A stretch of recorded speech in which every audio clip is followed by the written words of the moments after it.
So I made the choice to do Napoleon Dynamite.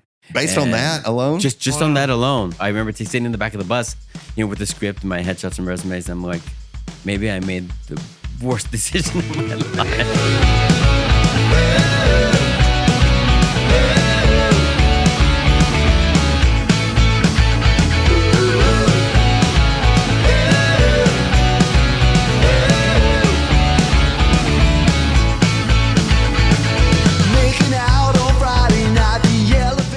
Hey guys, gals, and non-binary pals. Welcome to the X5 podcast. I'm your host, David Lynham, today joined by Bert Wallace, my homie. Back in studio today. Bert! It's good to be Every time he misses an episode, the YouTube algorithm goes down, dude. No It's Shirt crazy, Bert man. is back. Glad to be back. Good. Jeff Allen in the house along with Cassio. Shout out to our producer extraordinaire over there, Eric Fullerton. And of course, Terry Winkle. He's just audio, Nothing Audio, important. Just audio. Just the audio. Our guest today is crazy, dude. I can't believe we've got this guy in the studio with us here at the Lake House. I want y'all to make a big round of applause for Efren Ramirez. All right. Yeah. Thank you. I wanted to go black and say Efron, but I couldn't do it. I have to butcher everybody's name coming out of the gate. We let him do it because he can never get the names he right, so it makes it way funnier. For a second, I thought he was going to call me Zach Efron Ramirez. And I was like, yeah, that's right. That's right. Thanks for coming in here, dude. Did you think you're going to get killed coming all the way out here in the middle? Yeah. And I thought I wanted to look really nice for you guys, just in case I could talk my way out of it. I've got my friend from New Jersey. He's like, where in the hell are you taking me? I was like, dude, trust me, when we get there, it's a paradise. But until you get there, it's Well, the minute you said New Jersey, of course. I mean, that's impulse. Thanks, Death. Come on, didn't you guys see The Sopranos? Yeah. Dead It's like bodies. bada bing, bada boom. Come on. Thanks for coming in, dude. Yeah, no, my pleasure. You riding jet skis today or what? In military air jumper boots. No, I think we need some footage of you out there on the We lake. could like go this. get you some shoes, man. Don't let the boots stop you. No, I was thinking more like the boots in my boxers is perfect. Yes. Yeah. That's a great Perfect look. for Alabama. You kind of got the Tom Cruise Top Gun thing going on over there. You do. Well, I in between working in films, I'll do something for like the military. So I did something for the USO tour and traveled, around the world and just spoke with as many soldiers as possible.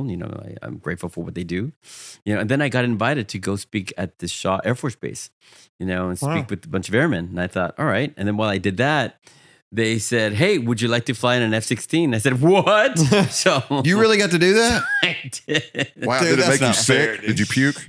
No, I did not puke. Pass I nearly out? fainted several times. I think when he went to zero gravity, that was when it was hard. When he banked left, banked right. Because I love roller coasters, and you're like, okay, this is 3 Gs, 4 Gs. You're like, It's like the ultimate roller coaster. They gave you a jacket too? yeah. And so they gave me a bunch of patches, and I got stuff from the Shaw Air Force Base to represent them, and this is like Dude, my that's favorite bitchin'. jacket. And then I played an astronaut on a series.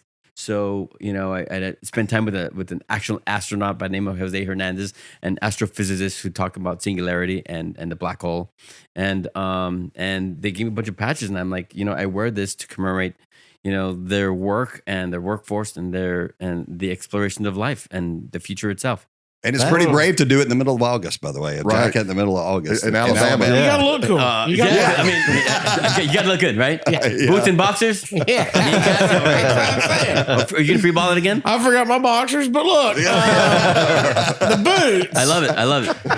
But the boots. Yeah. We're just We'll going find to play the some boots. Hey, I'll lend you one of mine. Yeah, just one each. I like it. I'm a size 10. You're a size 8? Oh, thanks, man. You think I'm that small? You just met me and you're Jeff telling me said I'm that. small. Yeah, what am I supposed to do? Jeff told me that I got the notes, right? I got the email, right? You did. You know, You did. Is that still in there? yeah, dude, it's all over MySpace. Don't you know? Dude, I think nothing funnier would be him pulling up on a jet ski dressed like that. And the people are like, yes, can we help you? And you'd be like, I just want you to vote for Pedro. And then just, they'll be like, Hey, what's you look that? like a stunt guy. They're like, a miracle is happening right now. Right now. You look like an LA stunt guy. Like that's You what really do. look That's like. the vibe you got. Like, especially if you pull up on a jet ski, they're like, he's about to do some tricks. You know that movie Ryan Gosling called Drive? What's that? It's Drive Part 2, but on a Fall boat. Guy. Oh, the Fall The Guy. Fall Guy. See? You look like Ryan Gosling in the Fall Guy. Look at him. Uh-oh. Nailed it. Oh, he's in deep thought. I mean, he doesn't speak so much. So. Touche. Bert's a former actor here, actually. Well, he we'll lived in use Aud- that term lightly. He's been in a but- couple of herpes commercials. That you may Oh, wow, that's recognize him deep. from. Wow. I don't know why. Testimonial. I always get the shit into that one. Literally. Oh, for how many years? 3. 3 years. Mm-hmm. What? And I was really good at my job. You don't see me in anything. That was my job, was to not be seen. And I did good. Extra work. Perfect. You were the body inside the body bag, right? Yeah, I played on a Grey's Anatomy as I was on a gurney, and that's the only one that you can see me on, but you can't tell it's me. They're like, I'm like a dead body almost on it. That's that, like fuck. I was a good actor. That person in the gurney, he's breathing too hard. He's a little overexcited. No, he's got a stiff one. Oh, he's kind of excited, man. Wow. He's like, yeah, it's my moment. I always wanted to be famous enough to be the dead body at the beginning of a CSI episode. Like, you remember they have the guest stars. You could be a dead body, and then if you were like another celebrity, you could be like the bad guy. Wasn't it like Matt LeBlanc in like Friends? He did an episode and he's like, there I am. And they literally, he's like in a body bag and they just zip it up. That's great. You get a SAG card because of it. Oh, man. Did you act dead one time on a show? That'd be great. All they see is your feet hanging out from underneath a white sheet. Yeah, I just want them to call me every time they need a dead body. Hey, Cassio's the best dead body guy in Hollywood. You got one Hey, phone call. Play dead with the best. It is a great job to have there because there's so much downtime. You just get to lay there. It's because you have to be quiet so much. Before Cassio he appears on set, he's like, on my writer, I demand for 1 can of High Noon. Just Perfect one. dead guy. Don't mess around. Good job, honey. Split the box up with everybody else. I just need We know one. where this is going. Yeah, it only takes him 1 high noon just to pass out. Yeah. I'm going to be playing a dead body by the end of the podcast. Hold on, I'm taking notes and like, hey, where do you live, Cassio? Dude, I want to try a high noon. Y'all got me wanting to try one. Can you? Yeah. Well, I can he's drinking, so he's not. I don't want him drinking alone. So Yeah, I he thought, got like, one, but he's not really sipping it. No, I wanted to cool down because it was ice cold. Cool. He likes some room Cool temperature. down. It was yes. I needed to cool Efren, down. whatever you do, don't shit on our new sponsor, please. No, I'm just kidding. It's so great. High Noon. I'm kidding. Wow. I'm kidding. They're not. You ever thought about getting high? Get High Noon. So good. Wow. That is a better name for like one of those drinks that have weed in them. You know? Like a THC drink. Yeah. We're getting High Noon. together. They don't make a high noon that has THC in it. That'd No, be fucking I don't think so. missing the mark over there at high noon. Get it together, guys. Yeah, I'm Yeah, sure they're I just don't know. I don't destitute and think they broke are. right now. Yes. If we only would have thought about THC drinks, guys. I I mean, the vodka ones are flying off the shelves, but if we really would have went in the THC one, What would they think of next? Well, speaking of Oh, I know. Tapatio. Yeah. Great. speaking of THC, Yes. DJing. You Tender got the- hope and care. Yeah, right. You got those headphones on, Yeah. man. DJing. We're talking about you being a DJ. what about THC though? That's what we're talking about. DJ smoke Tender a lot hope of and care. THC. Oh, Don't you? Aren't you a DJ? I am. You smoke a lot of THC? I'm drinking a high noon. There you go. Yeah, well, no. He's definitely a DJ. Dirty and juicy. Dirty. What? Where you living now? Where do you live? Well, where I was born and raised, Los Angeles. Yeah, man. Oh, wow. Yeah, Los Angeles, por favor. Give us the Muchachos. background. Give us the origin story. For Okay, check it out, man. Okay. So let me have a drink first. So you don't look like such a damn poser. Make sure you get that in the shot. I'm so sorry. I did a Black cherry. And one of you mofos say action. Action. Those days where I felt really thirsty, I didn't know what to do because I felt lost. I was confused. And then I found a high noon and everything was solved. High noon. Clip it, guys. That was great. That was great. I got movement over here. Huh? I got movement. Yeah. That's good. It was dreamy, Wow. kind of breathy. I like it. Convinced you, right? Yeah. Mhm. That's good. I See? want. Subtle. Guess Because what? You didn't know sold it was me. there, I'll but I try was one. there. Yeah, man. That was kind of. No, I don't want to say that. But What were you finna say? I was going to say it was kind of sexy. There you go. Oh, Got that voice. just say man. it. Be open with Yeah. it. Yeah. This is a safe space. Yeah, man. I'm a barrier Safe space. between you two. I know you're not going to climb in his lap. I'll stop it. Yeah, not on set. Not on set. Where's my trailer, real quick? Guys? There's plenty of trailers around here. You just don't want to go to these trailers. I'm in Alabama, right? Yeah. Trailer, Alabama. No catering, but methamphetamine. Yeah, to go if you like along. methamphetamines. Is it your first time in Alabama? Yes. That's our chief export. It's methamphetamine here, actually. Congratulations, or I'm sorry. That's why our economy is booming. Well, hey, you gotta work hard for something. No, but my older brothers used to be DJs. Yeah. So, I would be, the little brother that would carry crates of records everywhere they would go, and I would watch them do their work in DJing, learning how to work with different mixers and turntables from vinyl. And then as the years went by to CDJs. So my brothers, one would mix a lot of new wave music, and then my other older brother would do a lot of hip hop. Yeah. So, and because I was the next generation, I would mash Depeche Mode with like LL Cool J, Whoa. right? Or Michael Jackson. And my Dude, brothers would call would it love a sin. Yeah. They're like, don't do that. That's a mortal sin. I'm like, No. that's so good, right? That's fucking yeah. great, dude. I would Yeah. love to hear that. That's what DJing is. It's being creative, Nah, taking things correct. that don't belong together and Yeah. making them work. Now, I may not be your demographic, but I would love that. You'd be like, look out into the crowd and see a bunch of me's up there. You'd be like, okay, we do have to change this up a little bit. This party's lame. Look Yeah, at there's them. too many swinging dicks in the front row. We got to get rid of these. So what do they bill you as? So when you go out and spin, what do they Oh. bill you as? Well, after Napoleon Dynamite, everything changed. I became much more of a celebrity DJ. Yeah. So I became celebrity DJ Efren Ramirez. Yeah. And I mean, literally, I can play whatever I want for an hour. Yeah. But even as a DJ, you got the technique and the creativity down, and you hope that you could entertain everyone. But it's always about the crowd. It's Yeah. always about the house. You got to read them. And you read them, and Yeah. if you give them something a little different that entice their ears, then you've done your job as a DJ. Yeah. If we could have a great time and have a memorable time where everybody gets a little toasty, then I've done my job. Yeah. Yeah. I did still it for do it? 8 years. I did it. Oh, really? Yeah, I did it for 8 years. I did mostly like underground raves and stuff like that. Dude. Yeah. Wow. Like what? Like during the 90s, 2000s, or what? Late 90s all the way up to 2008. So I started in 98 Oh, and I wow. went all the way through 2000. So yeah, 10 years. I did it for 10 years. Yeah, so it's like all the new during that time. It's Benny Benassi, Yeah. Paul Oakenfold, Yep. who else? Sasha, Ian Vandal. Digweed. Right, exactly. Right, Mystery of Sound Club, Yeah, right in London. Faithless. Yeah, correct. Yeah, all those. Dude, So, What yeah. is all this shit y'all are talking about, dude? I'm lost. We know. He knows. dude, we know. And Right here. like okay, so I've always wanted to try ecstasy. Yeah. Yeah. Do I need to take It ecstasy? sounds No. fun Yeah, right yeah, now. it does sound fun. hey, It is. Digweed. tonight. Dickweed. Castles in the Sasha sky, and baby. Digweed. Let's All go. that trans house. I actually opened for Paul Oakenfold in Atlanta Wow. in Hey. 2002. Watch your No toes. way. So yeah, man. Yeah, watch out. Do you know what the name of the club was? I think it was was it Vinyl? Club Vinyl? Over in Alpharetta, somewhere over there. Sure. Yeah. But Sure. yeah, it was there. Just like, I mean, it's not a huge place, maybe 1,200. I DJ'd at a place somewhere in Buckhead. you Yeah. know? Yeah. Yeah. See, DJs, we know. We know. We're like, we did the tour. We did. We did the 5-year tour. We did. Neither one of y'all fucked with vinyl, though, right? I did. Dude, What are you talking kidding? about? You start off with vinyl. I've still got bags full of records. Oh, really? Oh yeah.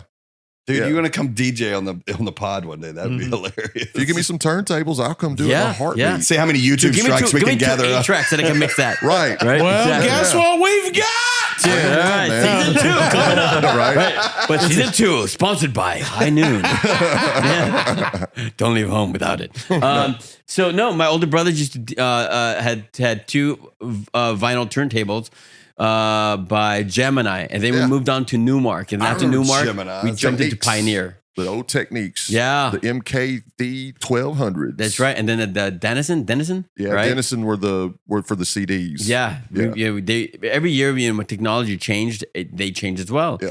And so I came in with the Pioneer 4-track mixer, along with the from the vinyl turntables to the CDJs. The and then- DJM 300. yeah, that's right. And Yeah. everything changed. And the idea of my older brother would tell me, they go, if you want to become a really good DJ, mix with vinyl first. If you Yeah. can scratch on vinyl and you know music, then you could do anything. Well, the And- thing about learning yeah. vinyl is it makes you learn how to beat match. Yeah, You hands have on. to. There is no sync button. There is no, like, you have to learn how to do it or it's a complete train wreck. Correct. So you have to be very confident when you go out there that you know what you're doing. How do you do that? By putting your finger on it and slowing one down, or do you using the speed control? Either way, some people are really good at it's all about counting, depending on if you're playing house music. Oh, I'm out as a drummer. Well, you're a drummer. Well, so no, that's perfect for you. Like 4/4, you've got 16th notes and break beats. You got 64 notes in drum and bass. So you just gotta, how songs turn But over. I can't tell which one's lagging sometimes when they're. That's the key, is you've got to understand which one you've got to mess with. So I know a lot of guys that can do it just by this, and I know other guys like me that'll slow it down, spin it up, and run your control that way with your finger manually. Yeah, I'll run it this way, or slide on it to slow it down a little bit. So everybody's got their own technique. Correct. And then once you learn the basics, which is the 8-beat count, Yeah. then you could really beat match. And once you have that understanding, then you can start working on the song itself, which is the melodies, the chorus, and the beats itself. And when it's that moment when the song is at its best is when you want to mix it into the other song. And then some songs are focused on the highs and other songs are focused on the lows. You never want to get two songs that are too high because then it becomes like noise, right? But once you have an understanding of music, you become that master of mixing genres together to the point where the audience is truly enjoying the sound and dancing their night away, which is where you want to be. Yeah. Dude, I've seen great DJs, and they are really like the guy that DJs Ben Brood. Oh, he's awesome. He's one of the best I've ever seen, and I was like, that's a true fucking DJ. So he's not just up there spinning music. He's got his finger on the pulse of that room. He'll dump a song as soon as he sees people losing interest. Like the second he sees it, he'll jump into something else. So we were playing there the last time we played there, and on break, he plays during break. The very first song he jumps out of the gate is Mariah Carey, "All I Want for Christmas." In the middle of July. In the middle of July, and the room went crazy. They lost their minds. Kids jumping around. It's like, that guy gets it. He absolutely gets it. So he just knows what to play. Even like something like that, a Christmas song in the middle of July. Yeah.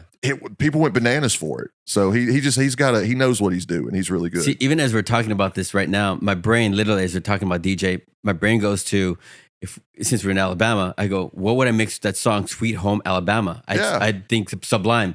I don't practice Santeria. Yeah. I ain't got no crystal ball because the beats match. Right. Sweet Home Alabama. It just works. Yeah. Right. But once you have the understanding of the technique, it becomes such a joy to perform in front of an audience. Yeah, it's fun, man. I still do it every once in a while. I've got some friends that own a production company. Yes. And they do some events from time to time, and I'll go. They've got a studio and they do a webcast, and I'll go do that.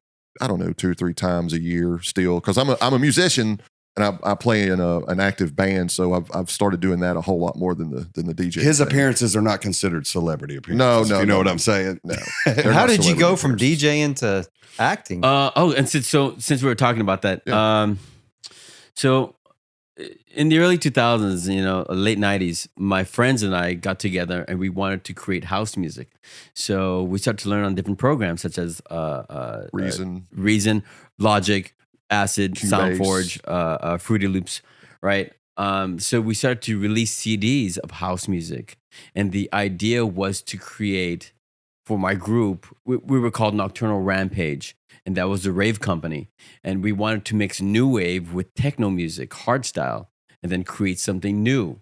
And at that very moment, electro started to grow because hardstyle is the kind of genre of house music that got really hard. And people, every 5 years, music just evolves into something else. So one of my day jobs, besides having to go to school and study acting and go to auditions, was to DJ and perform at events. So my friends and I got together, and with friends like DJ Reza, who had an event called Go Ventures, and Pasquale, who does all the EDC events, Insomniac, taught my friends and I how to put up events. So we started to put up events in Los Angeles, put up rave events. And we booked Ian Vandal, Lasco, such acts like that. Yeah. And the idea was to headline ourselves and perform. So it started to become something. So by the time we had our 4th event, I had booked Napoleon Dynamite, and everything changed. And so I remember after having to do the movie, I was getting ready to do another rave, and I called Fox Studios and I said, "Hey, listen, I'm doing a big event, and I'm wondering if you could give me some merchandise so I could, put it out there." So I thought they were going to send me a box, but they sent me like boxes of T-shirts, posters, watches, chapstick, lights, flashlights, and just tons of Napoleon Dynamite stuff. And I thought, like, cool. So in the middle of my rave, as I'm performing, I stop and I go, "Okay, guys, I got this small independent movie that's coming out in a few months, and it's called Napoleon Dynamite. I played Pedro, and no one cared. And I go, who wants a free T-shirt?" They're like, Dude, people go lose their mind for So, free T-shirts. Dude. they went bananas, and they got original stuff. They're like, Napoleon Dynamite chapstick. What's this? Whatever. So it was only after that, when Napoleon Dynamite blew up as it did, it changed everything. Because I was no longer, Efren Ramirez, the CEO of Nocturnal Rampage. I became a celebrity overnight. I was a star, and I'm like, no, I used to rave with you guys. Come on, like, it changed everything. But I understood that it was going to become something else that I didn't know what it meant back then. You couldn't control it at that point. But yeah, it was beyond me, and I thought, okay. Man, did you realize when y'all were filming that was going to become the pop There's icon no way movie you that it did? Like, no was way. there any like inkling that would be something that would happen? It was such an independent film, and it started from the underground. These guys all went to BYU. They were going to film school, and Jared and Jerusha, along with Aaron Rule, who played Kip, and John Heater, Napoleon, they all went to school, and they were just shooting short films. John Heater at the time was studying to become an illustrator along with his brother, graphic designer, graphic artist. So, but he's such a fierce artist who has a handle of many skills. So, and he was asked to play this specific role because the director was trying to make a short film of a character quite like Napoleon, and they knew this one guy who was actually all he had to do is be himself. But every time he would be on camera, he would just like a WB frog. He would just freeze up. And so John Heater was like, I could play him. And they was like, okay. So they shot the short film called Peluca in black and white for $700. And so it entered the Slam Dance Film Festival, and it won the audience award. Oh, wow. And so because of that, he and his wife, Jared and Jerusha, together they were composing it to make it into the feature-length film.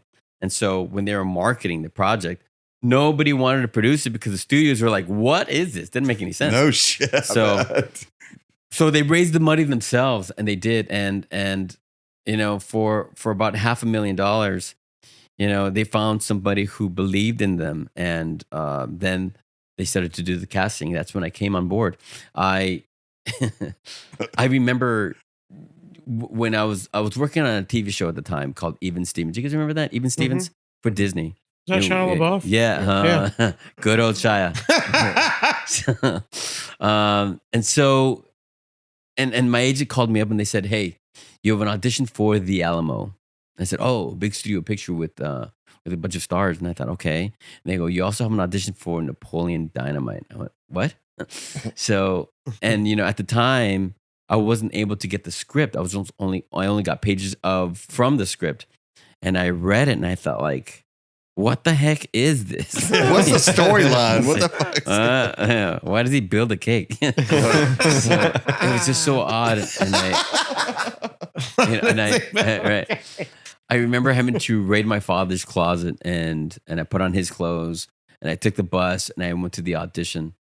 And when I went to the audition, even like the director was there, producer was there. And so, he was like, all right, let's do the scenes. And we did the scenes and we did the final scene.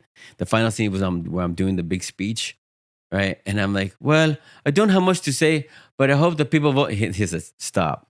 I go, what? He goes, slower. I thought, okay. Well, I don't have much to say, but I hope he goes, stop. Slower. I'm thinking like, Am I nervous? Does Pedro have a condition? Like, is he okay?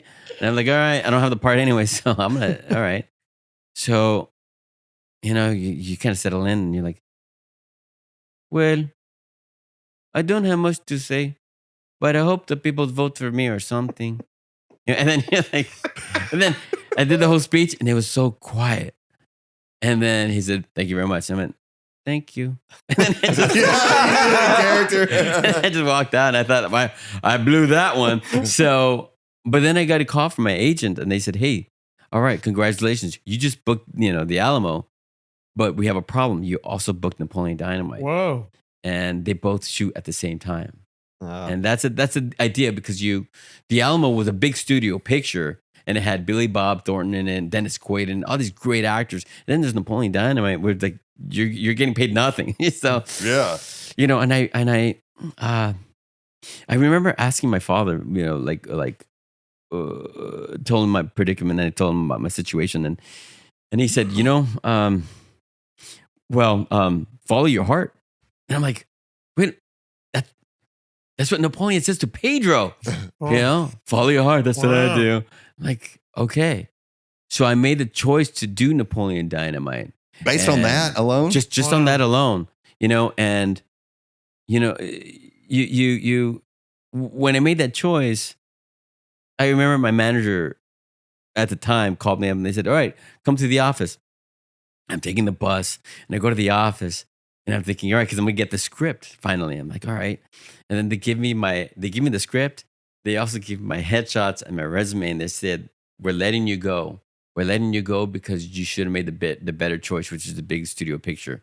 We need you to go up the ladder, not down. And I was like, wow. So I remember sitting in the back of the bus, with the script and my headshots and resumes. I'm like, maybe I made the worst decision of my life. Had MTV bought it at that point? No. I mean, I was about to shoot the movie, and so when they fly me out to Preston, Idaho, and and you're making your choices as an actor, and then I remember my first day on set when I met John Heater. He had his big hair and the glasses and his moon boots, and he was like, "Hey, are you Pedro?" I'm like, what did I say yes to? Yeah, but then I met LaFonda and Enrule as Kip and Uncle Rico, and I thought like maybe this movie might become something, And we were shooting an independent film, and we were there together in Preston, Idaho, in a small town where hardly anything ever happens, but there was like lightning in the bottle.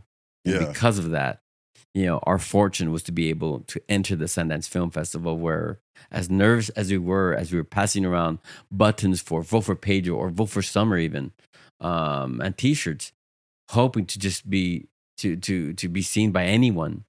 There are different studios who were fighting for the film, and so when the film got picked up by Fox Studios as well as MTV as well as Paramount, we felt like this might become even beyond us. And we, to our surprise, we had no idea how big it was going to be. And even alone, I just had seen them recently doing a live streaming podcast.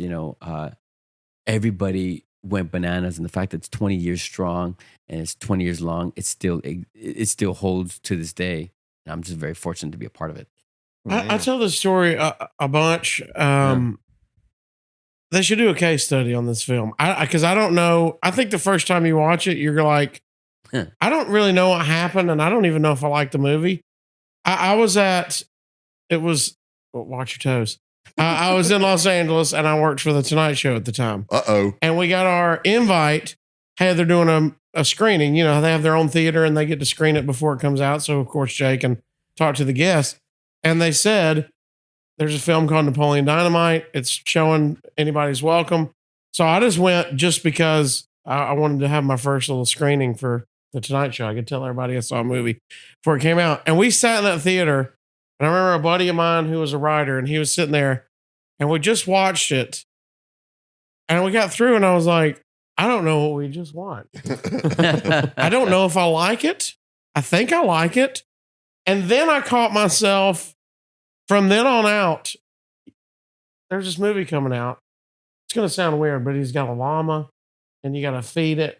And like, I would start quoting things. Like it was just in my brain for, It's like and a it just gets in your earworm, brain forever. And then by the time it came out a few weeks later, I was like, I got to go see, because I was like trying to explain it to everybody. And I was like, why are y'all not laughing? It's a hilarious movie. Eat your dinner, Tina. Yeah, and then you watch it, and again to see them. Now I'm laughing at the part, like out loud, laughing where I'm supposed to laugh, and they're going, "What do we want? What did you bring me to?" But it just takes over your brain. Yeah. Everything about it.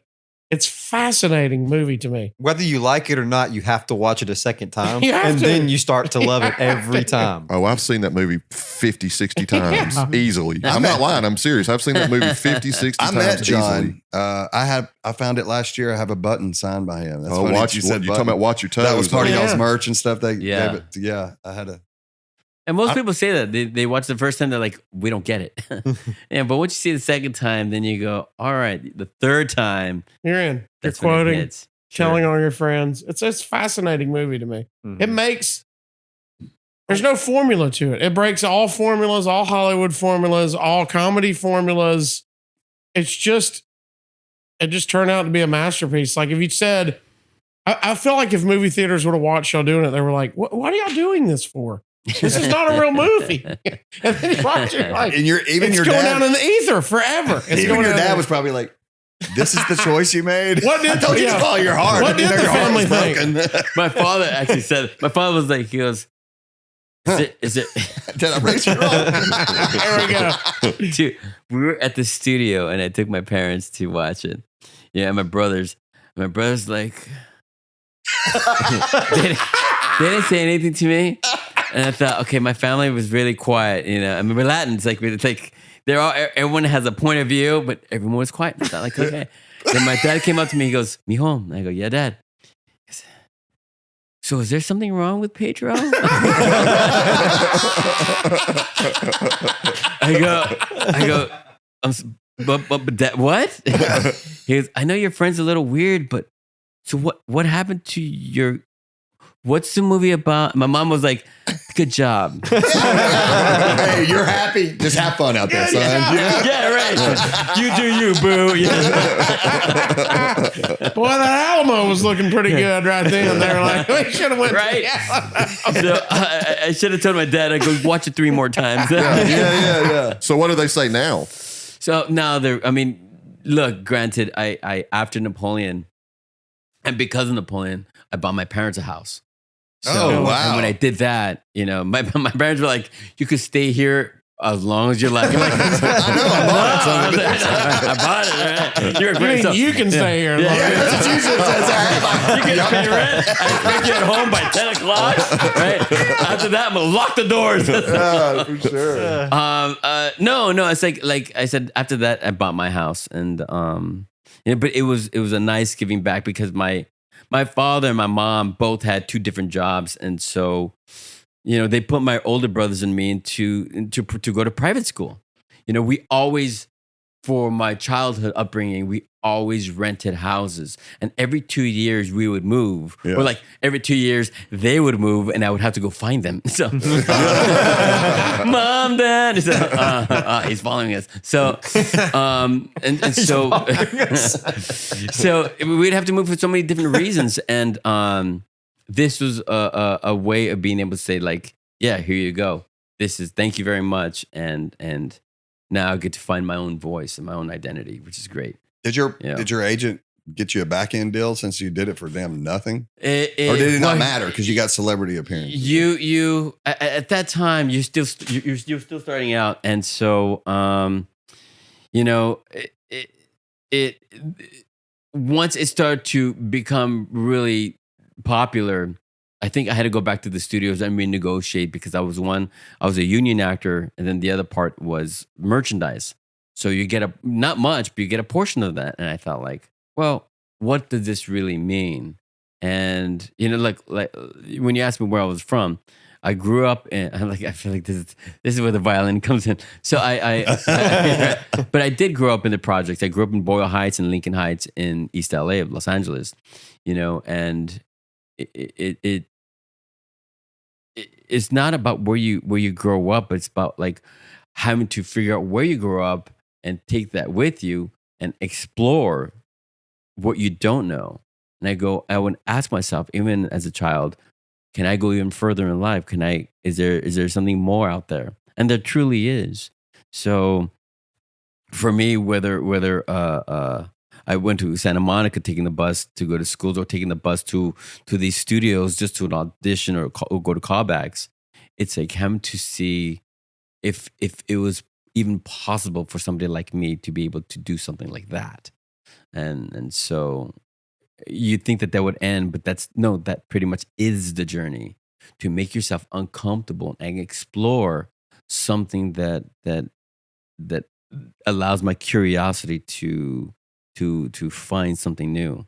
So whether I'm playing, I'm doing a character in a comedy or a drama, from horror to action to romance, it's a new endeavor for me. So for me as an artist, I'm fortunate to be able to do that and have that as a career in my life.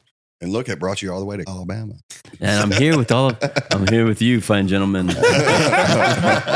Yeah. Well, it carried you to play Ashley Simpson's boyfriend in a music video, didn't it? Oh yeah. Oh, dude, how do you know that? hey there. Is it scary when somebody knows that deep information about you? You're like, whoa. Are we going into gossip time? Yeah, we are. Yeah. All right. It's Gossip time. We need a graphic. Okay, so I did a movie called Employee of the Month. Yeah. Right. Great With movie. Dane Cook and Dax Shepard and Jessica Simpson. Oh, yeah. And so I don't know if it was before or after, but you kind of meet the sort of like the Hollywood who's who, after Napoleon Dynamite, and I go, oh, okay, and I'm friends with, when you go into acting classes, you get to see actors and see how they grow in the business. And I know there was some kind of drama between Ashley Simpson and, is it Lindsay Lohan? Yeah. And somebody else with Wilmer. And so, will Wilmer get mad at me? He might get mad at me. There was a movie that Wilmer wanted me to do with him, and I had a problem with the script, and I think he got upset because of that, and I know there was some kind of drama between him and those two girls. And so Ashley called me up and she said, hey, listen, can you play my boyfriend? I said, what? So she said, I wrote this song and here's what sort of really happened. They go, oh, but I love drama. I said, definitely doing it. So it may have been written, about that. I'm not going to, confirm or deny. But to play her boyfriend, of course, have her jump in my arms and say, baby, I'm here. Why not? That's the joy. The joy is being able to play all the time. Of course. And acting is not getting a boner while that happens. Acting. I don't know what that means, sir. I think acting is when they have to act like you don't have a boner. Yeah, I haven't finished the scene. Like, come on, dude. we just moved this no. episode to Patreon. Nowhere to go from that. Huh? No, I mean, it's hard, especially when you're playing a romance comedy play, because in between working in films, I do theater. So, and I was doing a play called Cheaters, and That show's awesome. there's about a confusion between a couple, and she wants to marry him. He's got cold feet about getting married. As we all know, men, we get nervous sometimes. Sometimes women are much stronger in that than us. And so I thought maybe I could, excite her and surprise her by asking her to write a list of all of her favorite things. So when we were performing on stage, I put like lilacs and her favorite cereal. I bought her stuff of her favorite stuff for Victoria's Secret. And I said, at the end, you're going to keep all this, and perfume. And so when she went on stage and she saw all these items, she was so excited. And I'm like, oh, cool. And then there was a scene where we get very passionate, and it was too passionate because I got nervous, but I got really nervous because because I didn't know my lines. I was like, and it was hilarious. You know, Dude, if I had to make Lilacs worked on you, buddy. yeah. I was like, I'm like, do I really like her a lot? I do. Dude, if I had to make out with a hot chick on scene as an actor, I would screw it up 100 times. Be like, we gotta do it again, guys. I'm One more sorry. time. But theater's way different because it's live. You don't have a second yeah, take. that's So you true. screw it up, it's just screwed up. It was. It was like live from the audience, and you at some point there was. I think it was our last show. There was a moment we had like a cardboard on the wall, and so there's a moment where she decides to, in that passionate moment, she decides to break up with me and leave. And I just see her walking out the door. So she walks out that door, and I'm so upset, and I end up punching the wall. What I didn't realize was that it was made out of concrete, and so I'm doing these things, and my hand inflates like a bowling ball because it ended up busting my bones, like fracturing my hand. And the director was like, "Just keep going, just keep going." I'm like, "Dude, I'm in pain and I'm doing this way." The things we do for the art. So, This is called a health scare. We need to go somewhere. Medical emergency. So, and then that was like the last performance, and then the play was done. Then had to go to the hospital, and they got a cast. Oh, Yeah. fun time. I know. Wow. So you started what? You started your own production, talking about art and all that. You did your own production company a few years back, didn't you? It's called Powerhouse. Yeah, I did. Because an example, when I did the company Nocturnal Rampage, the idea was to perform and to sing in front of the audience into house music, which is always great. It was cool. I love house music. I love hardstyle. I love hardcore, deep house, UK trip hard hop, house, electro style, electro swing. Hardcore, happycore. Good drum and Lord, bass, there's so many jungle. damn genres, There is dude. It's trance, crazy. progressive, Yeah. right? Latin Sounds house. like a Pornhub search history. Cash is like, what? It's 47. Cash is like, I gotta go to a rave, man. Right? Oh, just for those of you guys who don't know, the word rave means rhythmic assault and visual ecstasy. Yep. Is that No, really no, what no. that stands Did not for? know Yes. that. Yeah. I did not know that. It does not. Yeah. Sounds really good to me. Yeah, it's true. But when I would put these rave events together with my buddies, Louis and Raphael, who I love to pieces, and Alex, I started to learn production. How to produce these events. Yeah. You have a certain amount of finances, and you really have to measure up and make sure that everything works well. And I thought, if it works in the music side, especially having to put on events, maybe I can do so when it comes to a production company. Maybe that's how it works. So even before Napoleon Dynamite, while I was working on as a guest star on TV shows or doing theater production, I thought, wow, what does this really mean? How does it come to fruition to be able to produce a project? What does an executive producer do as opposed to a creative producer, a line producer per se? The studios, network, what does that mean? What does it mean to understand the difference between a TV show as opposed to a feature film or making an independent film, right? And then there's the other part, which is marketing and promotion. That's a whole other business. Yeah. But you truly have to understand that. Like when you're doing a club, for instance, it takes about a month to promote an event. Right. When you're doing a rave, it takes about like 4 months to prepare, to really do it, because you're gathering that much of an audience. So, and it's strictly underground, as we all know. Keep it underground. When you're drinking high noon, it's always about low key with high noon. So my friend, I think throughout the years, I got approached by a company who makes all the Scholastic SAT books. Since I was in between working in films, I would go to high schools and I would talk to students about doing good and where I was coming from, and just a little bit about myself, letting them know that I'm no different than them. And so this company in New York approached me about writing a book, and I thought, okay. And one of my dear friends, and is Chris Barrett, who worked with a publicist company, said, "Hey, why don't we work together and write a book?" So I wrote a book called Direct Your Own Life. And it's pretty much about my life and pretty much telling everyone, you know what, if you give yourself some kind of direction, it may not be the exact direction you want to go, but it'll lead you to somewhere else, and you'll find a new discovery about yourself and about any kind of vocation you want. So, and with that in mind, we started a production company and we named it Powerhouse Pictures. Yeah. And the idea was to produce documentaries and short films. But at that time, I started to work so much into theater and into films and TV shows that my life was, and DJing, and I was just so busy every single day. I was getting very little sleep, but jumping from country to country, working in films, DJing around the world.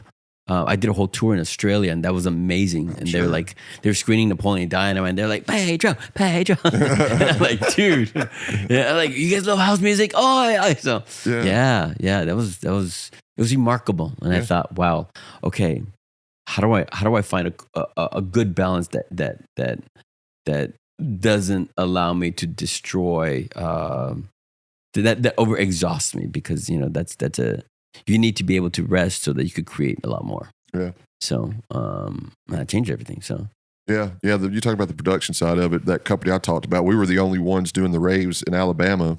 Harmony Production Music Techniques for years, the only company that would do. We did them. Started back when they were not. They're underground, but I'm talking about where you show up at an empty warehouse, take a generator, have a couple of hundred people show up, and if the cops show up, everybody just grabs shit and spreads.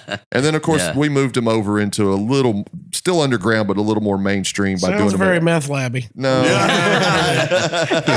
Well, now we got to run. Breaking Bad. Well, so the cool thing about doing raves is like, with it being the underground, even if the cops came around, like, you weren't drinking or fighting. Now, you were doing a bunch of other stuff that was illegal, but they thought everybody was just having a good time, so they just didn't mess with us. Yeah. Because nobody was fighting, nobody was drinking, nobody was causing trouble, but everybody was taking acid and eating, ecstasy and doing all that stuff. But they didn't know that because it was such a new thing to them. All they saw was a bunch of kids not causing, very much trouble, so they just left us alone. Of course, they finally figured it out and it kind of cracked down on it. But, we had a lot of fun doing that stuff, man.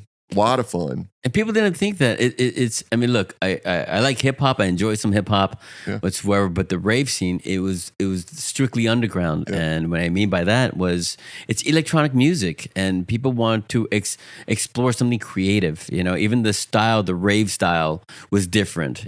People accepted each other for as different as they are. No one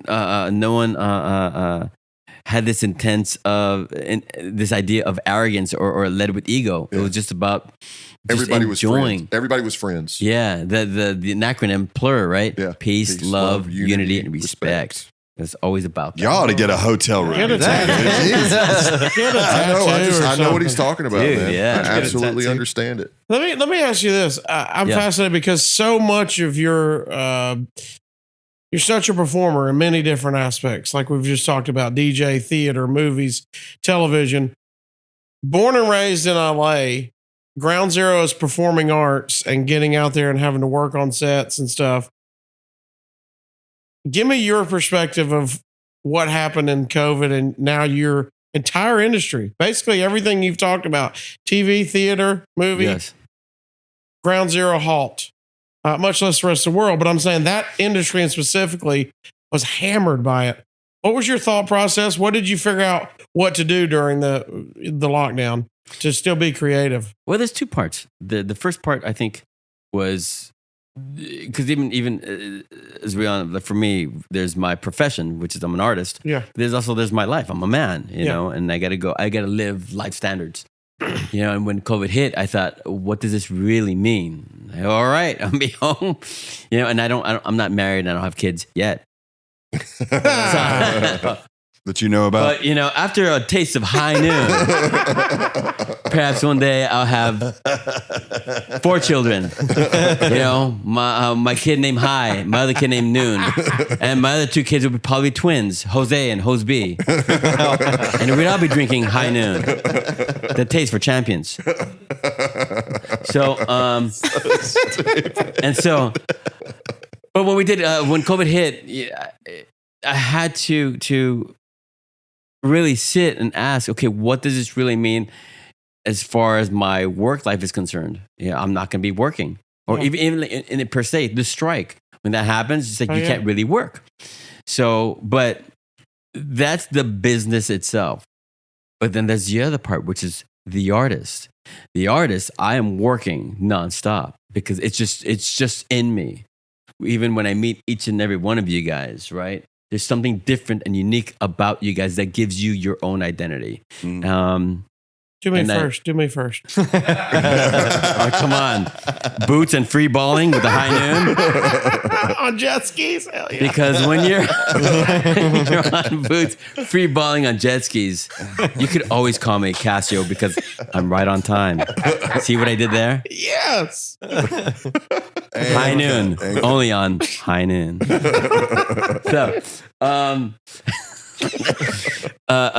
So I'm a thief, and I hope to find those elements so that when I'm working on a film or a TV show, I could really put those into a character that I'm about to play. Yeah. And make him so uniquely different. Because my job as an artist is to be able to play a character to his extremity for whatever that is, whether he leads with his mind or he leads with his soul, or he leads with his body, right? How he moves, how he talks, how he speaks, how he behaves, how he manipulates, how he strategizes, what are his secret dreams, what are his ploys, how much darkness does he have? Is he lost? Is he focused? Is he centered? Is he pervasive? Does he want you? Does he want boots and free balls? Am I supposed to answer this? I had him. Right. There's so much to it. So during that time, I thought, as an artist, I still create. Yeah. I'm still writing. I'm still reading. I just finished reading a book called Rip Crew about assassins who traveled all over the world. And, I'm reading Limitless. What else? And I just got a new comic book. I part of being an artist is constantly exploring. For me, the sort of like the world is a fun box, and I get to explore not only the world but your perspective on it, and your point of view, your life. So I get put that into not only my characters, but I grow as a person myself. Each and every one of you, having to meet you guys, there's something special about you, and I will remember this for the rest of my life. That even I'm hoping that by the time I'm 90 years old, I get to say, yeah, I freeballed it with Casio. Are your family into the arts too? The rest of your family? I mean, how do you not getting into that? That was funny, because my father said that his dad, my grandpa was a banker, and my mom's father was a farmer. So nobody was in the industry. Again, my mom and dad, I grew up with 6, altogether we're 6 guys. Yeah. So we just beat the crap out of each other every single day. That was life. I have an identical twin brother. His name is Carlos. And fun fact, for those of you who don't know, John Heater also has an identical twin. I was gonna say. Dan. Does it really? Yeah. Yeah. And so... How do we know you're not Carlos? Yeah. Sorry, it just hit us. We may not even have him, dude. There used to be, the comedian Gallagher. I don't know if you remember him. He would smash the watermelons. Yes. He has a twin brother. And I don't even know if they're twins, but they look just alike. And he actually started going out on the road doing Gallagher shows. Yeah. And his own brother said, you can't do that. That's my gimmick. And he was like, well, my last name's Gallagher, so I can use the Gallagher name. Yeah. And I'm smashing watermelons. What are you going to do? Yeah. So how do we know you're not freeballing Carlos? But soft. What light through yonder window breaks? It is the east, and Juliet is the sun. Arise, fair sun, and kill the envious moon, that thou her maid art far more fair than she. Be not her maid, for she's envious. Her vessel livery is but sick and green, and none but fools do wear it. Oh, cast it off. Oh, it is my lady. It is my love. It is Cassio. Is that a Hitman's? Did that answer your Maybe question? Carlos is a great theater actor. We don't know. Yeah, we never met Carlos. All I know It's is like, oh, Romeo and Juliet. I love it. Yeah. Cassie's over here Cassiopeia turned on action right here. now. I mean, it's Does he get? he's Are yes. you identical? We're identical twins. So he gets Yeah. yelled at Yeah. all the time. Vote for Pedro. Just recently, John Heater's brother and my twin brother were both together. They found each other. So Holy having to find shit. each other at That's Costco crazy, dude. in Burbank, California. no. And they had never met, so that was their first time, and it blew their minds away. Then people saw them, they were like, "What?" Y'all are still together? Yeah, and they had, right, and they're They like, gotta go shopping together. and they had to explain that they're not who they think they You're were. not to be high shit in the damn supermarket and going, Yeah, so that's- you're not going to believe this if I tell you right Pedro now. and but Napoleon shopping together at Costco. They're tight. There's a sequel coming, I'm pretty fucking sure. So, but my twin sort of is in the business, and so is my little brother. Right, and they kind of, I don't want to say finagle themselves in, but they are sort of into the industry. But You didn't want to say they kind of rode your coattails into it. I don't. You didn't buy them a Finagle's a house. good They have to word. fend for Finagle's a themselves. good That's true. But to each their own. Everyone has their own path. In my case, it's funny because even when I started to study acting, people would talk about how one technique is better than the other, and I didn't want to. I had the FOMO, which is the fear of missing out. So I studied the Meisner technique, then jumped into Uta Hagen and Strasberg and Stella Adler, then improv. I went to a place called Young Actors Space at the time, and I was studying in one room, and in the other room was Leonardo DiCaprio and Tobey Maguire, and we're just kids, and we're just trying to figure what acting is about. And so throughout the years, having to take the bus everywhere and just study acting and go, okay, I hope I can get a part in a play. I hope I could get a part in a movie. One of my first films, did you guys ever see Jury Duty with Pauly Shore? Yeah. Oh, yeah. Yeah. I had only one line in it, with my braces. And then I did a movie called Kazam with Shaquille O'Neal. You ever see that? Yeah. Oh, yeah. Shaquille O'Neal played a genie. Yeah. Everybody thinks it's Shazam, but it's Kazam. Yeah, right. Yeah. They keep confusing that with Sinbad, right? Yes. So I was like, did that movie ever even exist? It actually So- did. Kazam. So yeah, and Kazam, and I was a bully in that, and slowly I started to work as an actor, and I thought, okay, and then you besides me working in the scenes, I would ask myself, well, if I could do the scene, can I do this entire play? And then I start to ask myself, besides doing this entire play, can I write scenes? Can I write my own monologues? Can I produce a play with my friends? It became something else. And that's how, for me, a lot of things that occurred, even when I was DJing, going, can I mix new wave into hip hop? Right. Can I mix house into opera? When you're mixing anything by Sasha and Digweed, mixing that with Phantom of the Opera, everybody goes bananas. They're like, how did you do that? And you're Right. like, oh, wow, it worked. Yeah. So, yeah, I always get fascinated by stuff like that. Artist really called dickweed? Not dickweed, digweed. Dig? D-I-G-W-E-E-D. I was like, Digweed. dig. I was sitting here searching dickweed on Spotify. I thought he said such a dickweed. What did you find, bro? I don't know, man.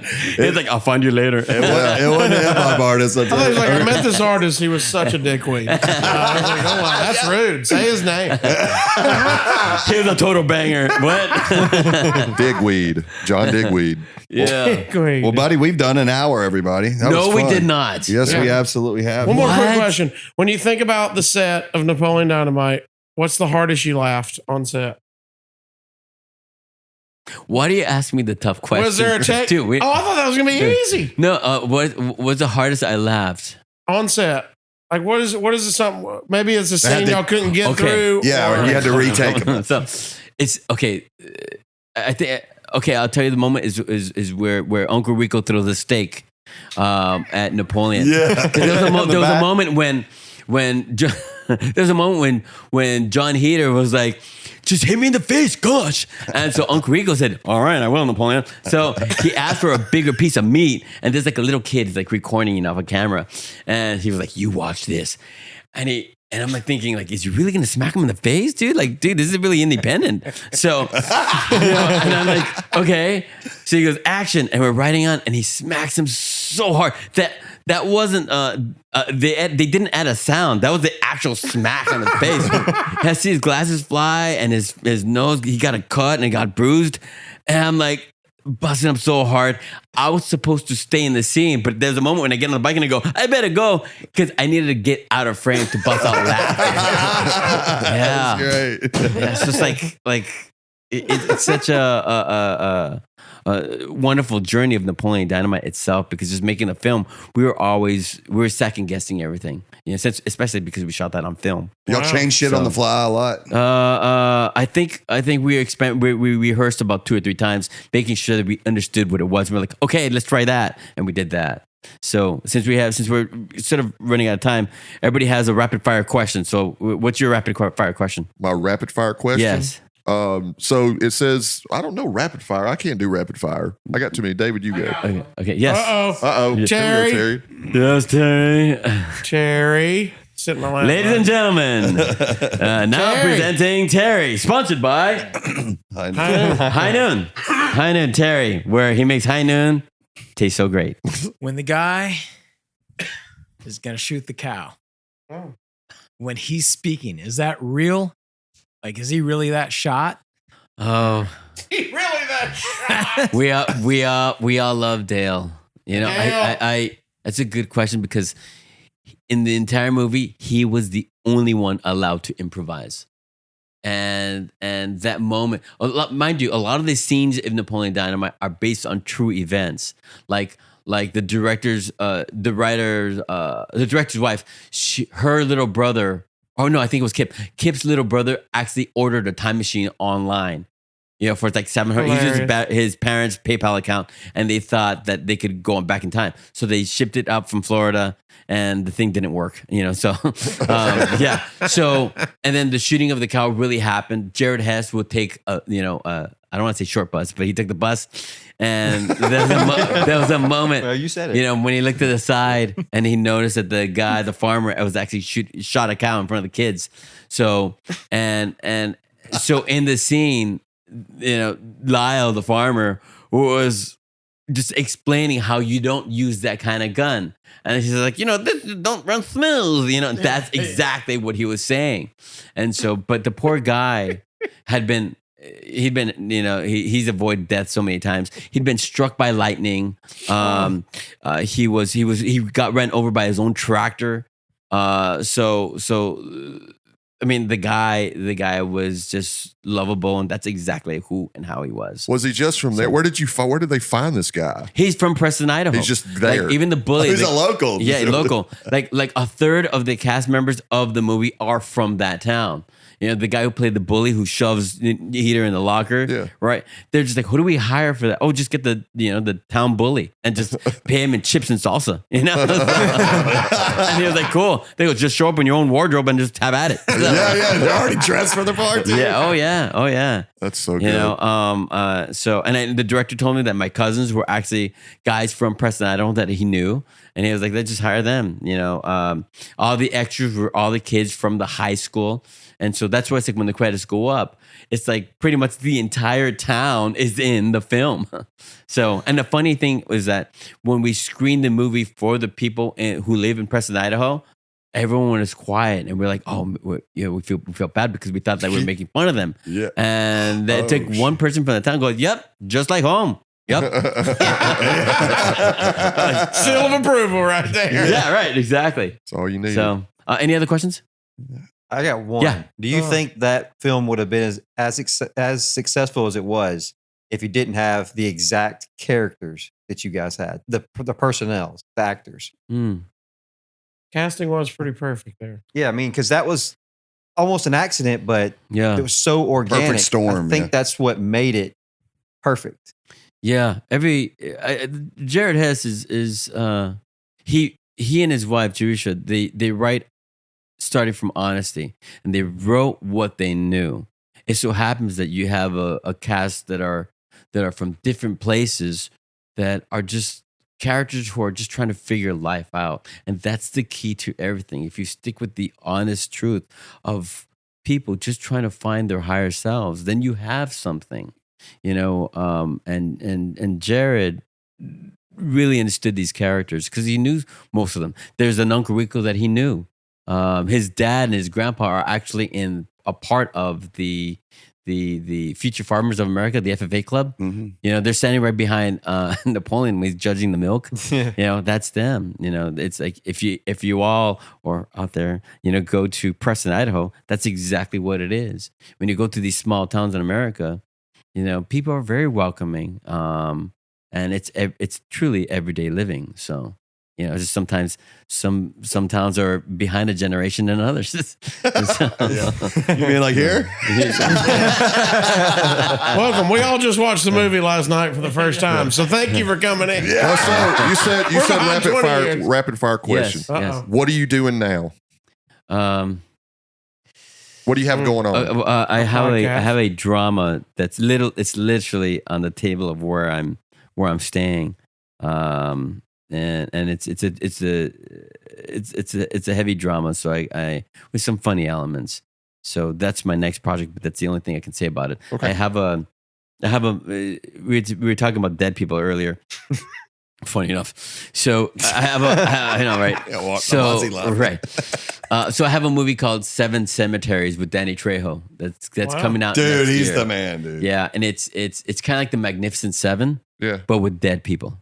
Really? Oh. Yeah. So I can show you off camera what my character looks like, and you're like, okay.